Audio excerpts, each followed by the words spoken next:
جن گناہوں پر زندگی گزر رہی ہے اس سے نکل آنا ضروری ہے. آج یا کل موت کا فرشتہ آ جائے گا. کہیں ایسا نہ ہو کہ اسی گناہوں کے دروازے پر ہمیں دستک دی جائے اور جو بندہ جس حال میں دنیا سے مرتا ہے پھر اسی حال میں اسے اٹھایا نہ جائے. ذلیل لوگوں میں اس کو قیامت کے دن اٹھایا نہ جائے. جانے کی تیاری تو ہونی چاہیے اور جس طرح سے بھی ممکن ہو سکے توبہ کرو، اپنے اندر سے اور باہر سے صاف ہو جاؤ. اور رب تبارک و تعالیٰ کو راضی کرنے کے لیے توبہ سب سے بڑی چیز ہے، سب سے بڑی چیز ہے. میرا رب فرماتا ہے قرآن پاک میں لا تقنطوا من رحمت اللہ، اللہ کی رحمت سے مایوس نہ ہو، وہ سارے گناہوں کو معاف کرے گا، بے شک اللہ غفور و رحیم ہے. لیکن آج جو اس کے ناراضگی کی نشانیاں ہیں اپنی زندگی میں ڈھونڈ ڈھونڈ کے نکالو. اگر مجھ سے عبادت نہیں ہو رہی تو میرا رب ناراض ہے مجھ سے. میرے گھر میں تجارت پر روک لگی ہے تو میرا رب ناراض ہے. اور اگر مال و دولت کی کثرت ہے لیکن گناہ مجھ سے نہیں چھوٹ رہے ہیں تو پھر تو اللہ تعالیٰ ایک بڑے عذاب کی تیاری میں. رب تبارک تعالیٰ ایک بڑا عذاب میرے لیے تیار رکھا ہے، بڑا عذاب میرے لیے تیار رکھا ہے. میرے ان گناہوں کی وجہ سے وہ سب کچھ مجھے دنیا میں دے رہا ہے. یہ ڈر کی بات ہے. اللہ تبارک و تعالیٰ کی بارگاہ میں دونوں چیزیں رکھیں، اس کی بخشش کی امید بھی اور اس کے پکڑ کا خوف بھی. اور اس خوف اور امید کے بیچ میں جینے کا نام ایمان کی زندگی ہے. اللہ کریم ہم سب کو اس ایمان کی زندگی عطا فرمائے. رب تبارک و تعالیٰ ہم سب کو اپنے غضب سے دور رکھے، اس کی ناراضگی سے ہمیں دور رکھے. اللہ ہے رب کریم اس وقت تک ہمیں تو دنیا سے نہ اٹھا جب تک تو ہم سے راضی نہ ہو جا. آج کچھ اہم چیزیں آپ کے سامنے رکھنا چاہتا ہوں. میں کتاب پڑھ رہا تھا امام غزالی رحمۃ اللہ تعالی علیہ کی، اس میں بہت اہم چیزیں آپ نے بیان فرمائی. اللہ کے ناراض ہونے کی نشانیاں کیا ہیں، بندہ کیسے پتا کرے کہ اس کا رب اب اس سے راضی ہے یا ناراض ہے. یہ بہت اہم چیز ہے میرے عزیزو. اللہ کریم بندوں سے راضی ہے یا ناراض ہے یہ کیسے پتا چلتا ہے، اس کی کچھ نشانیاں بزرگوں نے فرمائی، حتیٰ کہ حدیث پاک میں بھی ملتی ہیں. رسول کریم صلی اللہ علیہ وسلم سے بھی پوچھا گیا اور پھر مولا علی کرم اللہ وجہہ الکریم کے اقوال بھی ہیں. آج ہمیں ان چیزوں کی طرف خاص نظر کرنے کی ضرورت ہے. اگر وہ چیزیں پتہ چل جائے تو ہو سکتا ہے انسان اپنے آپ کی اصلاح کر لے اور اس میدان سے نکل آئے. کیونکہ غفلت میں کبھی ایسا ہوتا ہے کہ اسے لگ رہا ہے میں جو چل رہا ہوں صحیح چل رہا ہوں، سب تو ٹھیک ٹھاک ہے، لیکن بسا اوقات ایسا ہوتا ہے کہ وہ اتنے غلط راستے پر ہے کہ رب تعالیٰ کی ناراضگی اس کے ساتھ ہے. حدیث پاک میں اگر پوچھا گیا تو حدیث میں ایک لفظ سب سے زیادہ ہے، کئی حدیثیں ہیں. ابن ابی الدنیا میں یہ حدیث منقول ہے. حضور پاک صلی اللہ علیہ وسلم نے فرمایا اللہ کے ناراض ہونے کی سب سے بڑی نشانی یہ ہے کہ جب تم میں سے سب سے برے لوگوں کو تم پر وہ حاکم بنا دے تو سمجھ لو کہ اللہ قوم سے ناراض ہے. برے لوگ آج تو لوگوں میں زبان زد ہو گیا ہے جملہ کہ حاکم جو ہوتے ہیں وہ گنڈے ہوتے ہیں، موالی ہوتے ہیں، جو سیاست میں جاتے حکومت کرتے ہیں وہ سب کے سب چھٹے ہوئے بدماشوں میں سے آتے ہیں. ایک طرح سے لوگوں میں ایک بات مشہور ہے اور اس کو تو اب نارملی لیا جا رہا ہے. کوئی اچھا آدمی جاتا بھی ہے تو اس کو پوچھا جاتا ہے تجھے کیا ہو گیا کہ تو اس میدان میں آ گیا. حالانکہ یہ میدان اتنا بدنام ہوا ہے تو اس کو آپ نارملی نہ لیں، بلکہ رسول پاک صلی اللہ علیہ وسلم فرماتے اللہ کے ناراض ہونے کی یہ نشانی ہے. اور دوسری نشانی فرمایا کہ جب اللہ کریم ناراض ہوتا ہے تو بارشوں کو روک لیتا ہے، بے موسم بارش آنے لگتی. اگر بغیر موسم کے الگ الگ انداز سے بارشیں آنے لگ جائیں تو سمجھ لو کہ رب تبارک و تعالیٰ کی غضب کی نشانی ہے اور اس کے ناراضگی کی نشانی. پھر تیسری چیز اسی حدیث میں یہ فرمایا گیا کہ رب تبارک و تعالیٰ لوگوں کے رزق سے برکت ختم کر دیتا ہے، اس کی ناراضگی کی یہ نشانی ہے. اب برکت ختم ہونے کے طریقے بہت سارے ہیں، اب اس کو میں آپ کو بتاتا ہوں. لیکن مجھے جو بات بہت اہم لگی اور دل پر لگی، مولا علی کرم اللہ وجہہ الکریم ایک بار بیٹھے ہوئے تھے، تسبیح پڑھ رہے تھے. ایک شخص آیا اور بہت بپھرا ہوا تھا، پریشان حال تھا. دروازہ کھٹکھٹایا، اندر آیا. مولا علی کرم اللہ وجہہ الکریم نے پوچھا کیا بات ہے، کیوں اتنا پریشان ہے؟ کہا کہ میں لٹ گیا، اتنا برباد ہو گیا ہوں، میں کیا کروں، مجھے کچھ سمجھ میں نہیں آتا. یہ کئی لوگوں کی زندگی میں چلتی ہوئی بات میں آپ کے سامنے رکھ رہا ہوں. آج سے 14 صدی پہلے یہی سیم مسئلہ لے کر کے آیا جو آج بہتوں کے ساتھ یہ چل رہا ہے. پوچھا آپ نے کیا ہوا ہے؟ کہا اچھا خاصا میرا بزنس چلتا تھا، اچانک رک گیا. اچھی خاصی تجارت تھی، مال بہت آتا تھا، سب اچانک بند ہو گیا. اب تو پوزیشن یہ، حال یہ ہے کہ جس چیز میں ہاتھ لگاتا ہوں نقصان ہی ہوتا ہے. اور اس نے یہ بھی کہا کہ اگر میں سونے کو بھی ہاتھ لگاؤں تو ایسا لگتا ہے مٹی بن جائے گی. ساری چیزیں ختم ہو گئی ہیں. وہ رویا جا رہا تھا اور کہا کہ مجھے اس کا سبب نہیں پتا ہے، کیا ہو رہا ہے کیا نہیں ہے. مولا علی کرم اللہ وجہہ الکریم نے ایک ہی چیز فرمایا، کہا کہ میں تیری سبب کو پہچان لی، یہ جو چیزیں ہو رہی ہیں تیرے ساتھ میں تیرے سبب کو پہچان لیا۔ کہا کیا ہے؟ کہا کہ رب تبارک و تعالیٰ تجھ سے ناراض ہے ان گناہوں کی وجہ سے جو تو جان بوجھ کر کنٹینیو کرتا ہے، روزانہ جاری رکھا ہوا ہے۔ میرے عزیزو، لوگوں کے ہاں آج یہ سب چیزیں ہیں، لیکن وہ اس چیز کی طرف نہیں آتے کہ کون سے گناہ ان کے ساتھ چل رہے ہیں۔ جب بندہ گناہوں پر مصر ہو جاتا ہے، اسرار کا مطلب کنٹینیو کر رہا ہے، تو یہ نشانی ہے۔ خاص طور پر مولا علی کرم اللہ وجہہ الکریم نے فرمایا کہ اس کا رب اس سے ناراض ہے، اللہ ناراض ہے، اس کو توبہ کی توفیق نہیں مل رہی ہے، اس کو باز آنے کا موقع نہیں مل رہا ہے۔ اس نے پوچھا کہ میں کیسے پتہ کروں کہ کون سے گناہ چل رہے ہیں اور کن گناہوں کی وجہ سے میرے رزق کی برکت ختم ہو رہی ہے؟ حضرت مولا علی کرم اللہ وجہہ الکریم نے فرمایا کہ تجھے پتہ ہے، احساس کرنا ہوگا، احتساب کرنا ہوگا، کچھ چیزیں ایسی ہیں جن کو تو روز کر رہا ہے۔ اگر فجر کی نماز کے لیے نہیں اٹھتا ہے، نماز نہیں ہوتی ہے تیری، تو یہ تو گناہ کبیرہ ہے، گناہ کبیرہ ہے، یہ زنا سے بڑھ کر کے گناہ ہے، نماز کا ترک کرنا۔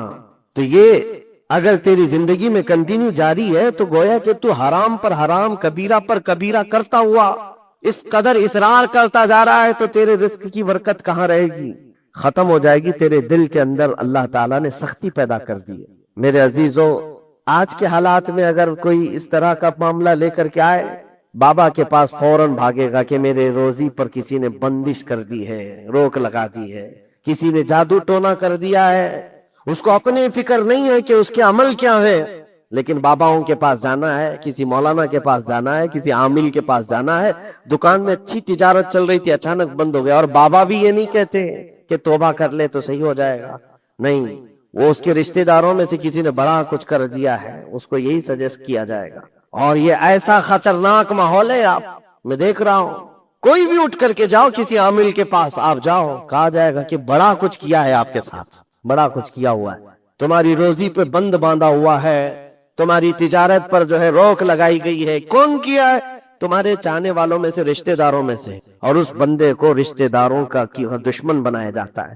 وہ ہر ایک پر نظر رکھتا ہے، پھپھو نے کیا کہ ماموں نے کیا کہ چاچا نے کیا، فلاں نے کیا، سارے رشتہ داروں پر اس کی شک کی نظر ہے۔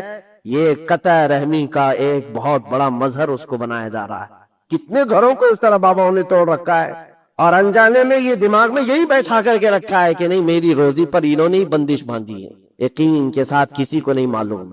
کاش یہ اگر اس کو بتائے ہوتے ہیں، یہ 99% جن کو تکلیفیں ہیں ان کے روزی کے معاملات، ان میں سے 99% کے حالات ایسے ہیں کہ فجر کی نماز نہیں پڑھتے۔ یہ کسی کو توفیق نہیں ہوتی، کسی بابا کو، کسی عامل کو، کہ ان کو تنبیہ کریں۔ فجر کی 2 رکعت رزق کے کئی دروازے کھول دیتی ہے۔ میرے آقا صلی اللہ علیہ وسلم کا فرمان ہے، اور تم بستر پر ٹانگ پھیلا ہے سوئے ہوئے ہو، اور پھر شام میں اٹھ کر بابا کے پاس جا کر کہتے ہو بندش ہے، کسی نے باندھ کے رکھا ہے، تم میں خود اپنے اعمال سے باندھا ہوا ہے۔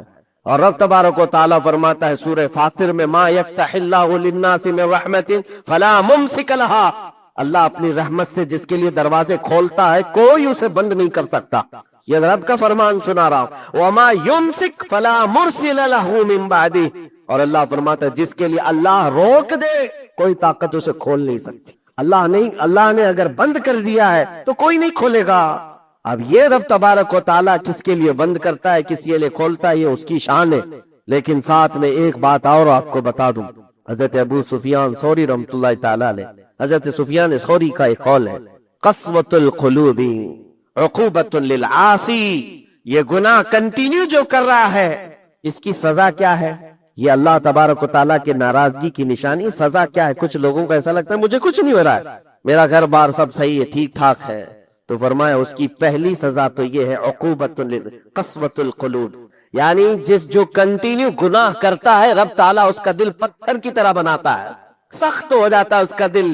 نہ رب تبارک و تعالیٰ کے نام پر اس کی کبھی آنکھیں بھیگتی ہوئی دکھتی ہے، نہ عذاب قبر کا اسے خوف محسوس ہوتا ہے، نہ محشر کے دن کی فکر، نہ جہنم کے لپکتے ہوئے شعلوں سے اس کا دل دہلتا ہے، نہیں، دل سخت ہو گیا ہے۔ گناہوں پر جو بندہ کنٹینیو اصرار کرتا جاتا ہے اس کا دل سخت کر دیا جاتا ہے۔ یہ رب تبارک و تعالیٰ کے ناراض ہونے کی نشانی ہے، غضبناک ہونے کی نشانی ہے۔ اور ایک نشانی یہ فرمائی ہے، تابعین نے فرمایا کہ اگر بندے کو عبادت کرنے میں مزہ نہیں آتا تو سمجھ لو کہ رب تعالیٰ اس سے ناراض ہے، توفیق چھین لیا۔ نماز پڑھنے میں دل نہیں لگتا، اور اگر وہ نماز کی اذان کی آواز سن کر کے بھی لاپرواہی برتتا ہے تو فرمایا گیا یہ اس بات کی علامت ہے کہ اس کا رب اس سے راضی نہیں ہے۔ اور جس سے مولا راضی ہوتا ہے کڑاکے کی ٹھنڈیوں میں بھی اس کو بستر سے اٹھا کر اپنے دربار میں لاتا، جس سے رب تبارک و تعالیٰ راضی ہے اس کو اپنے دربار میں لگائے رکھتا ہے، وہ رات ہو کہ دن ہو کہ صبح ہو کہ دوپہر ہو، وہ بندہ دوڑا ہوا رب تعالیٰ کے حضور پہنچ جاتا ہے۔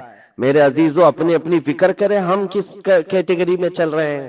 کہیں ایسی زندگی نہیں گزر رہی ہے کہ ہمارا رب ہم سے راضی نہ ہو، ناراض ہو۔ پھر پوچھا گیا کہ اگر اللہ تبارک و تعالیٰ ناراض ہے تو پھر دولت کی ریل پیل گھر بار ساری چیزیں ہیں۔ فرمائے یہ بھی ایک نشانی اللہ کی ناراضگی کی کہ گناہ کنٹینیو ہونے کے باوجود اگر تمہارے مال میں کمی نہیں آ رہی ہے، روزانہ بڑھتا جا رہا ہے، تو خوف کھاؤ کہ اللہ بڑے عذاب کا تمہارے لیے تیاری فرما رہا ہے۔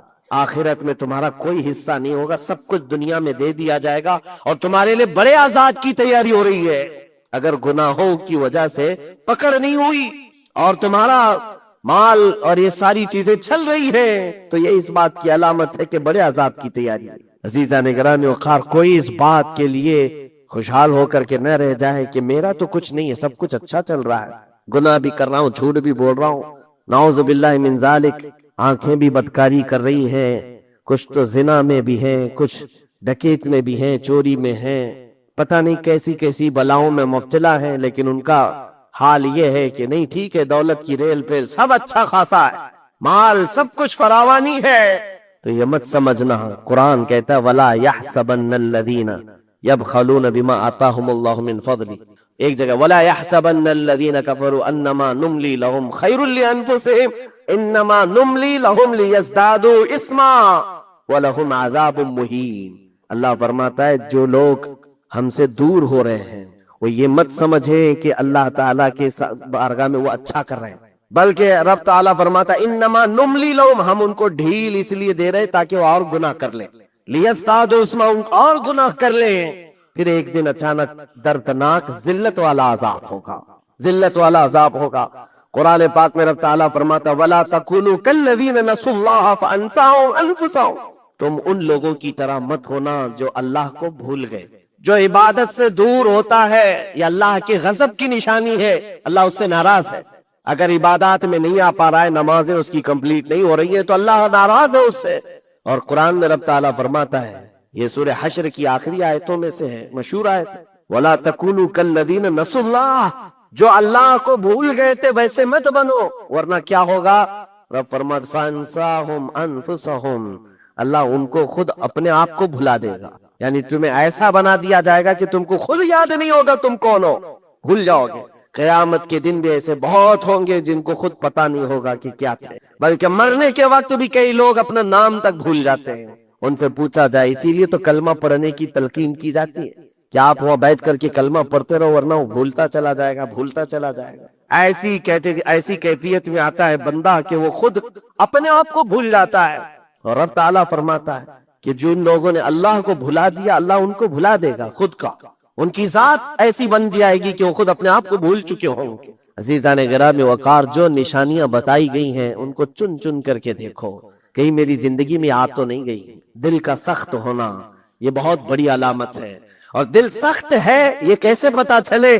فرمایا گیا کہ مسجد میں اگر زیادہ دیر بیٹھنے کی خواہش نہیں ہوتی ہے تو دل کالا ہے، اگر قرآن پڑھنے میں دل نہیں لگتا ہے تو دل سخت ہو چکا ہے۔ اٹھاؤ قرآن ہاتھ میں، دیکھو کتنی دیر پڑھ سکتے ہو، اور موبائل کو گھنٹوں چلا سکتے ہو، موبائل کی اسکرین پر تم آنکھیں جمائے بیٹھے رہتے ہو، جبکہ اسی موبائل میں قرآن بھی ہے لیکن وہ کھلتا نہیں۔ اور قرآن اگر نہیں کھل پا رہا ہے تم سے، اور صفحہ دو صفحہ نہیں پڑھ پا رہے ہو، تو تمہارا دل کالا ہو چکا ہے، دل سخت ہے۔ یہ 3 علامتیں تو مشہور ہیں۔ فرمائی گئی کہ اور تیسری بات یہ ہے کہ تمہارے جیب میں پیسے ہو، اور کوئی سائل اور فقیر آیا اور تم اس کے لیے صدقہ نہیں کر پا رہے ہو تو دل تمہارا پتھر ہو چکا، یہ دل کے سختی کی علامت ہے۔ اور قسوۃ القلوب عقوبۃ للعاصی، یہ کہا گیا ہے دل کا سخت ہونا یہ تو رب کی طرف سے بہت بڑی سزا ہے، بہت بڑی سزا ہے۔ گنہگار کی سزا یہاں سے شروع ہوتی ہے، اور پھر آپ کو ایسا لگ رہا ہوگا کہ دل سخت ہو گیا ہے تو کیا ہوگا، اس کو ہلکے میں نہ لے، ہلکے میں نہ لے۔ فرمایا گیا کہ جب دل سخت ہو جاتا ہے تو بندہ کفر تک بھی جا سکتا ہے، کفر تک بھی جا سکتا ہے، دل کی سختی اس کو کفر بھی لے جاتی ہے۔ بلکہ بزرگوں نے یہاں تک فرمایا کہ جب بندے کا دل سخت ہو جاتا ہے تو اس کے نزدیک ماں سے زنا بھی ہلکا لگتا ہے، بیٹی سے زنا بھی اس کے لیے ہلکی چیز ہے۔ دل سخت ہے تو جانوروں سے زیادہ ذلیل کام کرنے کو بھی آسان سمجھتا۔ دل کی سختی اس کو بھیانک گناہوں کی طرف لے جاتی ہے جس کی سوچ بھی نہیں کر سکتے۔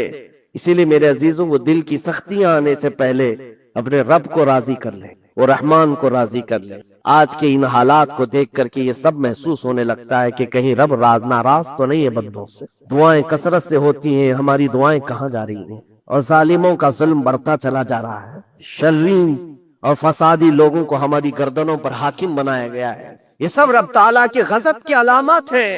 اجتماعی توبہ ہو، اور توبہ کا بھی مطلب یہ نہیں ہے کہ دونوں گال پہ ہم تھپڑ مار کر کے نکل جائیں۔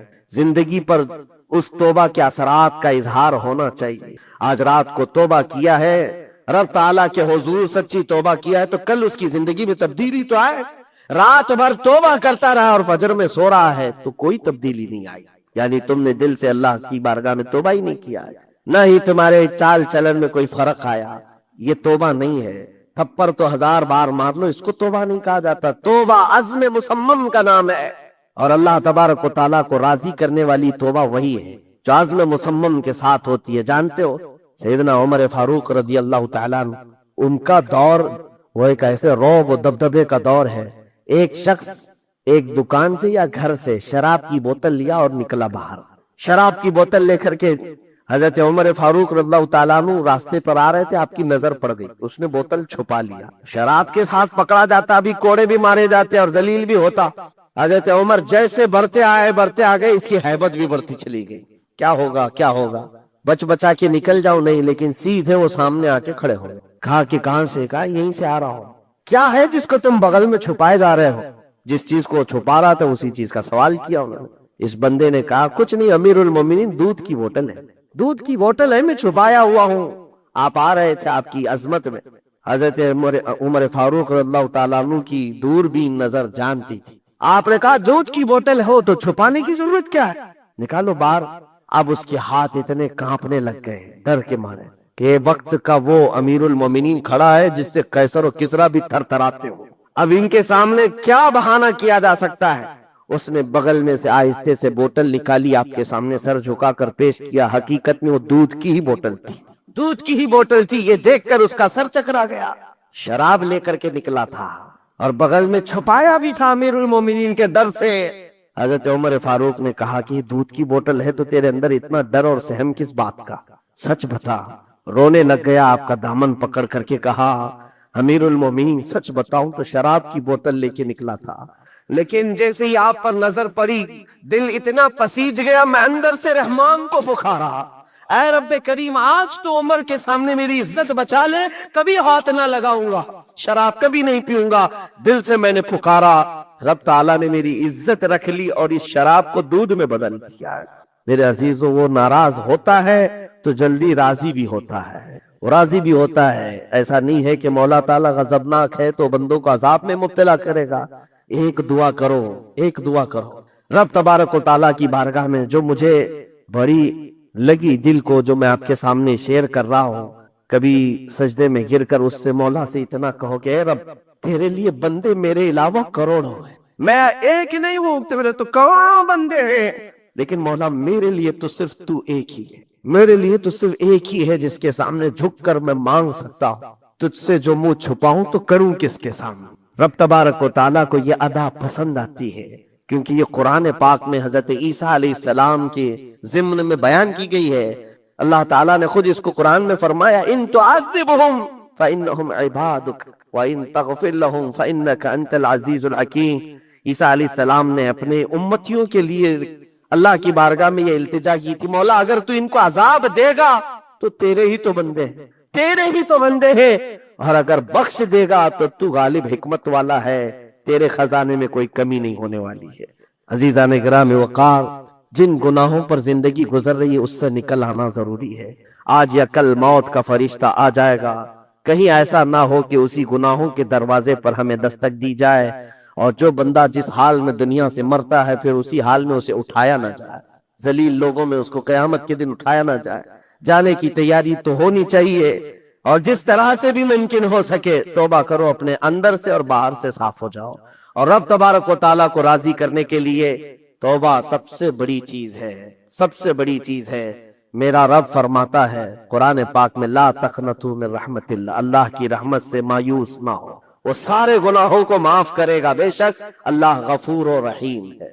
لیکن آج جو اس کے ناراضگی کی نشانیاں ہیں اپنی زندگی میں ڈھونڈ ڈھونڈ کے نکال لو۔ اگر مجھ سے عبادت نہیں ہو رہی تو میرا رب ناراض ہے مجھ سے، میرے گھر میں تجارت پر روک لگی ہے تو میرا رب ناراض ہے، اور اگر مال و دولت کی کثرت ہے لیکن گناہ مجھ سے نہیں چھوٹ رہے ہیں تو پھر تو اللہ تعالیٰ ایک بڑے عذاب کی تیاری میں، رب تبارک و تعالیٰ ایک بڑا عذاب میرے لیے تیار رکھا ہے، بڑا عذاب میرے لیے تیار رکھا ہے، میرے ان گناہوں کی وجہ سے وہ سب کچھ مجھے دنیا میں دے رہا ہے۔ یہ ڈر کی بات ہے، اللہ تبارک و تعالیٰ کی بارگاہ میں دونوں چیزیں رکھے، اس کی بخشش کی امید بھی اور اس کے پکڑ کا خوف بھی، اور اس خوف اور امید کے بیچ میں جینے کا نام ایمان کی زندگی ہے۔ اللہ کریم ہم سب کو اس ایمان کی زندگی عطا فرمائے۔ رب تبارک و تعالی ہم سب کو اپنے غضب سے دور رکھے، اس کی ناراضگی سے ہمیں دور رکھے۔ اللہ اے رب کریم اس وقت تک ہمیں تو دنیا سے نہ اٹھا جب تک تو ہم سے راضی نہ ہو جا۔ اے اللہ جب تک تو ہم سے راضی نہ ہو جا، اے اللہ جب تک تو ہم سے راضی نہ ہو جا۔ وصلی اللہ تعالی علی خیر خلق محمد وآلہ وصحبہ اجمعین، وآخر دعوانا الحمدللہ رب العالمین۔ السلام علیکم۔ اللہ مجھے دنیا میں فلاں چیز دے دے، فلاں چیز دے دے، فلاں چیز دے دے، اللہ فرماتا ہے دے دیا جائے گا تمہیں، جیسے مانگتے ہی رہتے ہیں نا میرے عزیزو۔ اسی لیے کہتے ہیں نا خالی دنیا مت مانگو۔ دنیا کیا ہے؟ یہ سب مانگنا کہ میرا بزنس، میری تجارت، میری جائیداد، میری پراپرٹی، میری زمین، میرا فلاں یہ بڑھتا جائے بڑھتا جائے، یہ دنیا ہی تو مانگ رہے ہو آپ۔ اور اللہ فرماتا ہے جس نے ہم سے آخرت مانگی ہم اس کو دنیا بھی دیں گے اور آخرت بھی دیں گے۔ اسی لیے دوسرے پارے میں اللہ نے فرمایا فَمِنْهُمْ مَنْ يَقُولُ رَبَّنَا آتِنَا فِي الدُّنْيَا وَمَا لَهُ فِي الْآخِرَةِ مِنْ خَلَاقٍ، جنہوں نے یہ کہا نا رَبَّنَا آتِنَا فِي الدُّنْيَا، اے ہمارے رب دنیا میں ہمیں کچھ دے دے، اللہ فرماتا ہے دے دیا جائے گا۔ وَمَا لَهُ فِي الْآخِرَةِ مِنْ نَصِيبٍ، اور آخرت میں ان کا کوئی حصہ نہیں ہوگا، من خلاق، آخرت میں کوئی ان کا حصہ نہیں ہوگا۔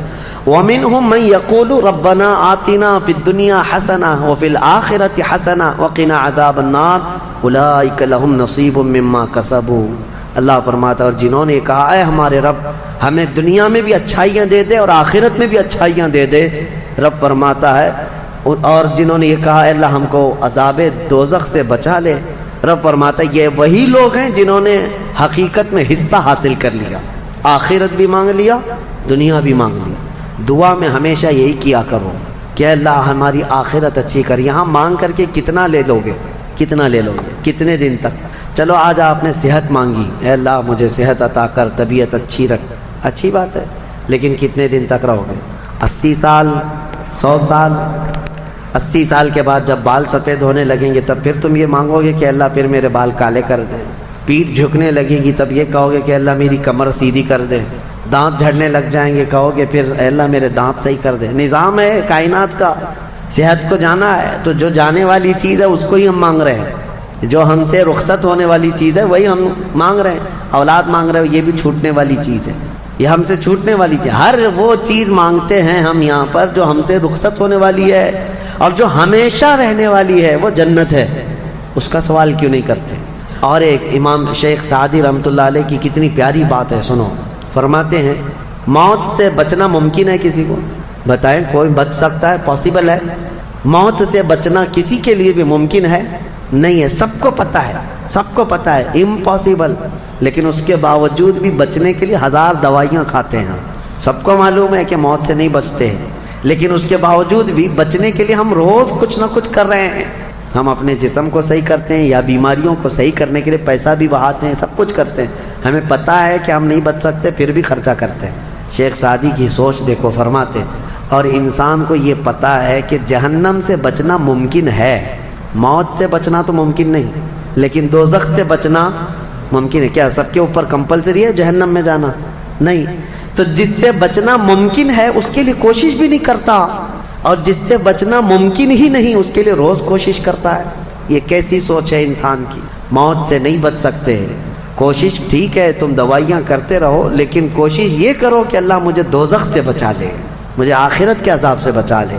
میرے عزیزوں، ہمارا سارا نظام اسلام کا آخرت پر ٹکا ہوا ہے. اسی لیے رب تعالیٰ نے فرمایا من کان یرید حرث الآخرۃ نزید لہ فی حرثہ. ایک بات میں آپ کو بتا دوں، اگر اسلام سے آخرت کا کانسیپٹ نکال دیا جائے تو پورا دین کھوکھلا ہو جائے گا. یعنی پھر کس چیز کے لیے کر رہے ہو تم؟ نماز کیوں پڑھ رہے ہو؟ چوری سے کیوں بچتے ہو؟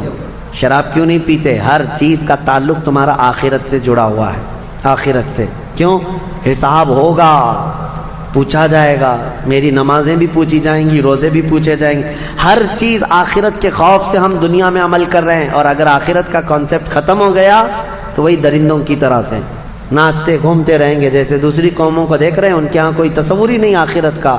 ان کا تو یہ ہے کہ اچھے کام کرو گے تو دوسرے جنم میں اچھا بن کے پیدا ہو جاؤ گے، برے کام کرو گے تو دوسرے جنم میں کتا بلی بن کے پیدا ہو جاؤ گے. بس اتنا ہی ہے، اس سے زیادہ نہیں ہے.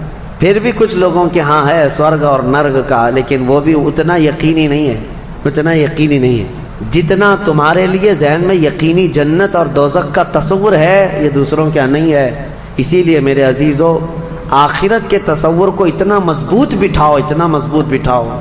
مجھے ایک بات یاد آتی ہے کہ ہمارے ایک بزرگ تھے، میرے بڑے دادا، اللہ ان کی تربت پر رحم فرمائے. پورے علاقے میں لوگ اس بات کے شاہد ہیں، جب بھی کوئی کچھ غلط کام کرتا یا چھوٹی بہت بھی چیز ہلکی نظر آتی ان کو، تو ڈانٹنے کے لیے سب سے پہلا جو جملہ وہ کہتے تھے وہ یہی کہتے تھے، کیا تجھے آخرت کا خوف نہیں ہے؟ آخرت سے نہیں ڈرتا؟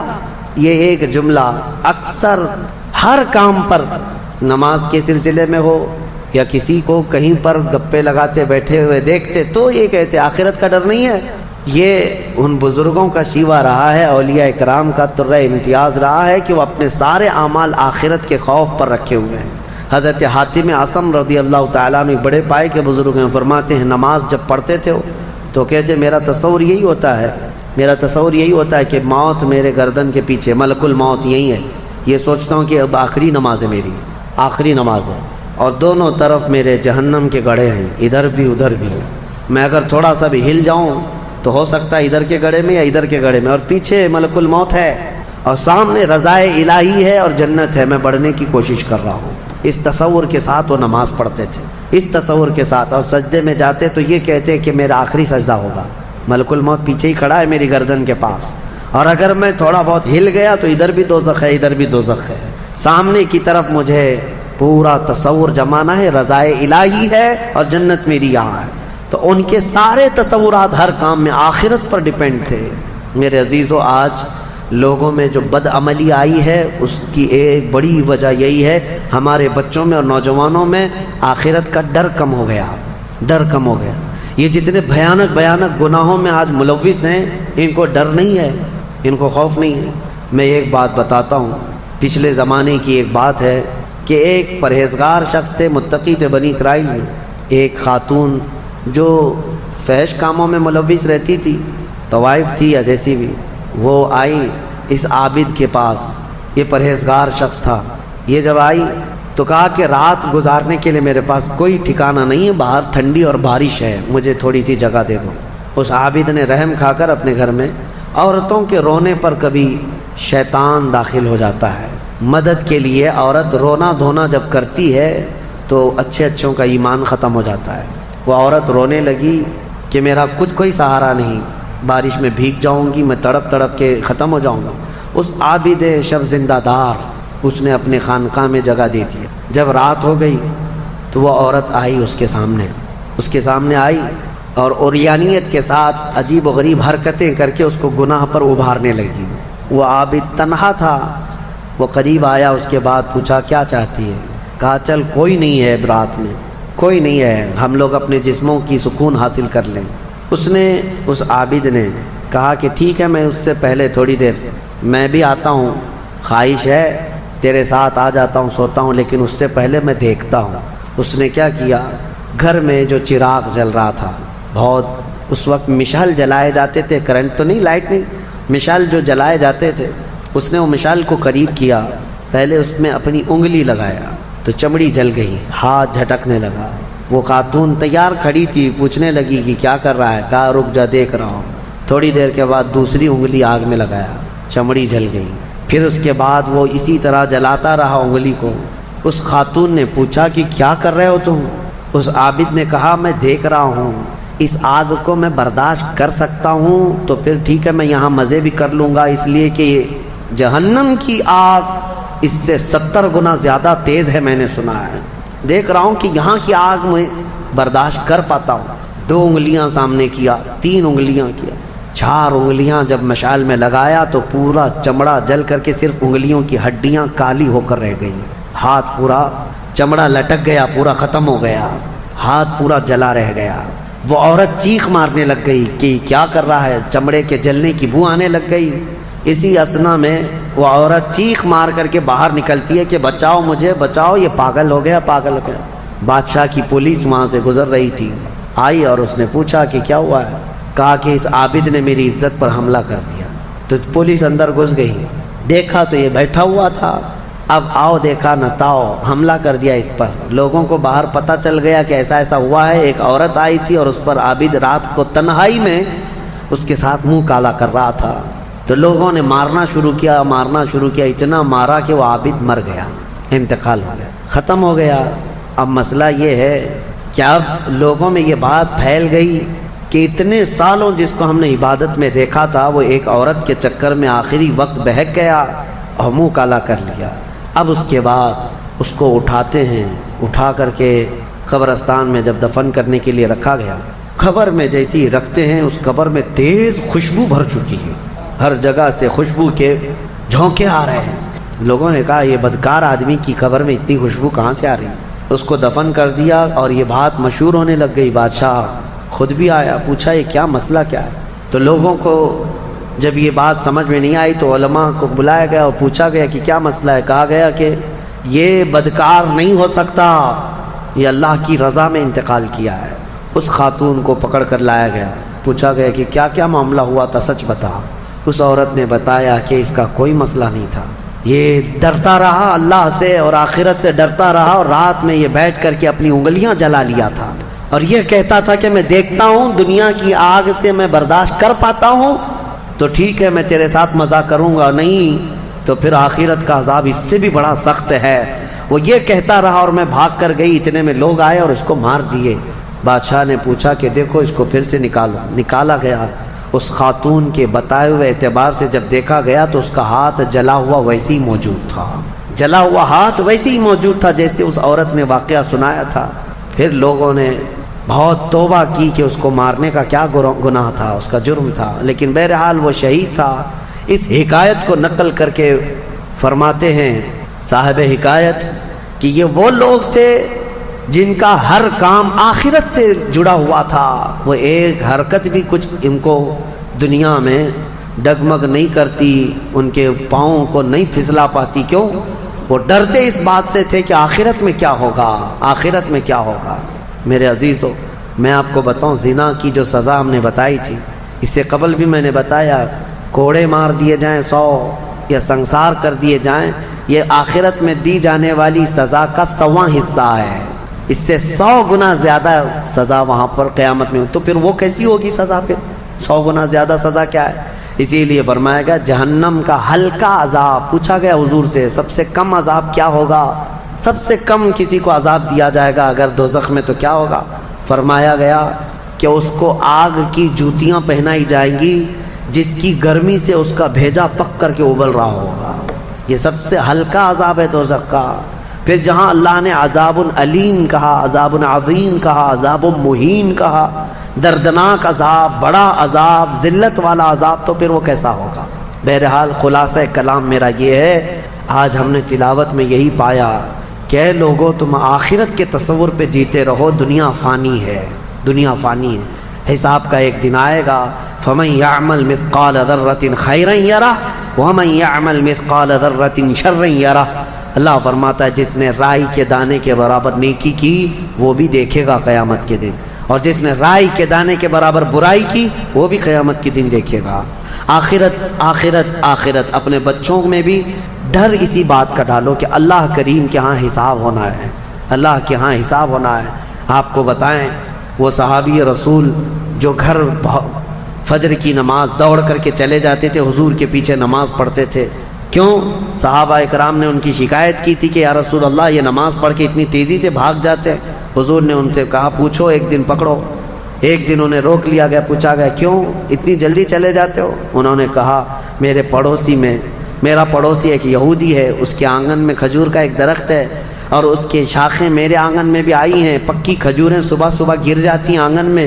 میرے بچے اٹھ جائیں تو کہیں وہ کھجوریں اٹھا کر کھا نہ لیں، اس لیے میں جلدی چلا جاتا ہوں کہ وہ کھجوریں جمع کر کے میں اپنے پڑوسی کو دے دوں. یہ آخرت کا ڈر ہے، یہ آخرت کا خوف ہے. عزیزان گرامی اوقات، اپنے بچوں کو اس بات کا ڈر ڈالو.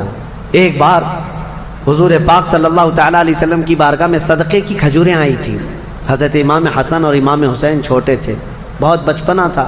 کھجوریں اٹھا کر کے وہ بچے کھا رہے تھے، نواسا رسول اللہ کے نواسے، کل کائنات جن کے قدموں میں. لیکن نبی پاک صلی اللہ تعالیٰ علیہ وسلم جلدی سے تشریف لائے. صدقہ آل محمد کے لیے حرام ہے.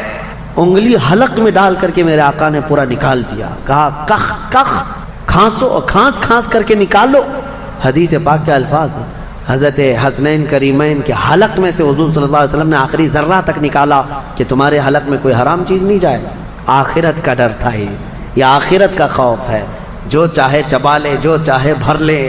اپنے بچوں کی تربیت بھی اسی انداز سے کرو کہ اللہ کے ہاں حساب ہونا ہے، اللہ کے ہاں حساب ہونا ہے. بچپن میں جتنا تم آخرت کا تصور اپنے بچوں میں ڈالتے جاؤ گے، جوانی میں یہ اللہ کا خوف ایسے ہی رکھیں گے. الحمدللہ آج مجھے فخر ہوتا ہے، کچھ نوجوان آتے ہیں اس بات کا سوال کرتے بھی ہیں کہ ان کی نوکری میں فلاں چیز ہوتی ہے، یہ میرے لیے حلال ہے یا نہیں. ورنہ آج کے اس پرفتن دور میں کون پوچھنے والا ہے؟ کون پوچھتا ہے؟ کیا ہمارے ڈیوٹی ایسی، ہماری جاب ایسی ہے، ہمیں بتائیں کہ یہ حلال کام کر رہا ہوں یا حرام کام کر رہا ہوں. اگر انہیں لگتا ہے شبہ ہے تو وہ نوکریاں بھی چھوڑ دیتے ہیں. ایسے بہت سارے نوجوان الحمدللہ. یہ ہوتا ہے آخرت کا خوف جب سوار ہو جائے ذہن میں تو اسے خود بخود یہ فکر ہی سیدھا کر دیتی ہے، کسی اور کی تقریر کی بھی ضرورت نہیں. آخرت کا خوف جب ذہن میں آ جائے تو اس کو خود بخود یہ چیز صحیح کر دیتی ہے. مجھے یاد ہے، بہت چھوٹی عمر ہوگی میری، اسکول جب جاتے پہلی جماعت میں بھی نہیں، چھوٹی سی جماعت میں، نمازوں کی پابندی کا الحمدللہ ہمارے گھر میں بڑا اہتمام تھا. میرے والد گرامی عالم دین، بڑے نمازوں کی پابندی کا بہت سختی سے اہتمام کرتے. شام کے وقت اسکول چھوٹتی اور آ جاتے تھے تو عصر کی نماز نہیں پڑھی تھی. تو اس وقت جو ذہن میں بات ڈالی گئی تھی، فرمایا میرے والد نے کہا تھا کہ تمہیں پتہ ہے ایک نماز چھوڑنے کا جو عذاب ہے، اس نماز کا جتنی دیر تک ٹائم ہوتا ہے قبر میں فرشتے اتنی دیر تک اسے سزا دیتے رہتے ہیں. اس نماز کا ٹائم جتنی دیر تک ہوگا اتنی دیر تک فرشتے اسے قبر میں عذاب دیتے رہتے ہیں، سخت ترین عذاب دیتے ہیں. آج عمر کے اس حصے میں آ کر کے بھی وہ بات پتھر کی لکیر کی طرح بیٹھی ہوئی ہے. نمازوں کا وقت آتا ہے تو یہی ڈر لگتا ہے، عشاء اگر چھوٹ جا رہی ہے تو عشاء کا تو لمبا ٹائم ہے. مرنے کے بعد قبر میں اگر عشاء کا پورا ٹائم قبر میں فرشتے عذاب دینے لگ جائیں، کون برداشت کرے گا؟ اسی لیے چاہے سفر میں جائیں، چاہے تھکے ہوئے آئیں، کیسے بھی آئیں، لیکن عشاء پڑھ لیتے ہیں. وہ ڈر ہے آخرت کا. یہ کیسے آتا ہے؟ والدین اپنے بچوں میں یہ چیز منتقل کریں. آپ اس کو ہلکا نہ سمجھیں. بچوں کے ذہن میں جو بات ڈالی جاتی ہے وہ بڑھاپے تک رہتی ہے. اگر آپ صحیح تربیت کے ساتھ کسی کو بڑا کرنا چاہتے ہیں تو سب سے بڑی چیز ہے آخرت کا ڈر. آخرت کا ڈر. اللہ کریم ہم سب کو آخرت کے خوف سے اچھے اعمال کرنے کی توفیق عطا فرمائے.